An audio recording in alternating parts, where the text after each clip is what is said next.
A neighborhood kid from the Southwest Side, Raymond Lopez is a skycap with Southwest Airlines with a higher purpose in mind as a candidate for the 15th Ward open seat race. It's not his first time around either. 4 years ago, he forced his incumbent opponent into a runoff, which he then lost. I'm Mike Fouché, publisher of Aldertrack, and this is our Meet a Chicago Candidate series. So tell me, Raymond, why did you decide to run for alderman? I'm running for alderman because this is just a natural progression of all the work that I've been doing up until this point. In 2012, I was elected Democratic committeeman, and I have served my constituents faithfully and diligently in the absence of our current alderman. So this is just a progression of the work we do and a continuation of my goal just to be the best public servant I can be. So do you consider yourself an Emmanuel Garcia, Fioretti, or Wilson supporter? I consider myself a 15th Ward supporter. I think that no matter whom is in the mayor's chair on the 5th floor, I'll be able to work with them and provide the services for the ward as needed. So you've been a committeeman for a while, and you've been a precinct captain for a very long time.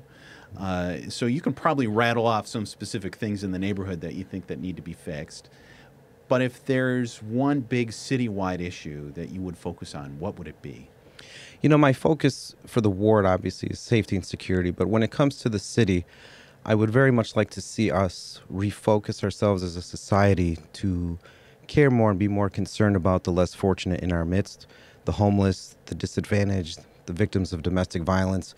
Those are some of the side issues that I have been focused on as committeeman, and I think our city needs to reprioritize itself to make sure that we include them in our discussions as well. So where does the money for that come from? I mean, those sound like new programs. No, a lot of those programs are already in existence. We need to make sure that we allocate the funds that are existing now in the best possible way. There was a article in the Sun-Times earlier this week about $440 million not being spent by the Chicago Housing Authority as a way to improve and tackle and address homelessness in Chicago.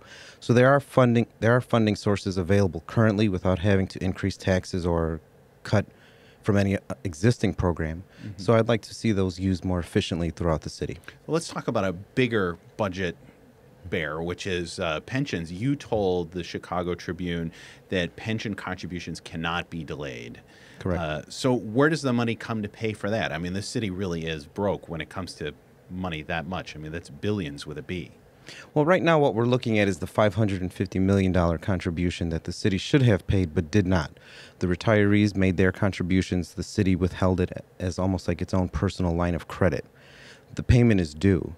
Now we can look at TIF surpluses and things of that nature, because when we look at the total number of funds that are taken from taxpayers, we can't exactly cry broke when we actually have accounts that have surpluses.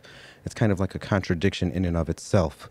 So the first and foremost option for creating or accessing funding would be the repatriation of TIF surpluses. After that, we can start going line by line and do a forensic audit of the city's budget in a non-political way to address any inefficiencies that will again free up funds to help pay the contributions that should have been paid up to this point. Thank you very much for joining us, Raymond. Thank you for having me. You can learn more about the Raymond Lopez campaign and almost 200 others by subscribing to our email newsletter at aldertrack.com, by listening to this series on Rivet Radio, or by subscribing to this series on YouTube. Thank you very much. More great stuff to come.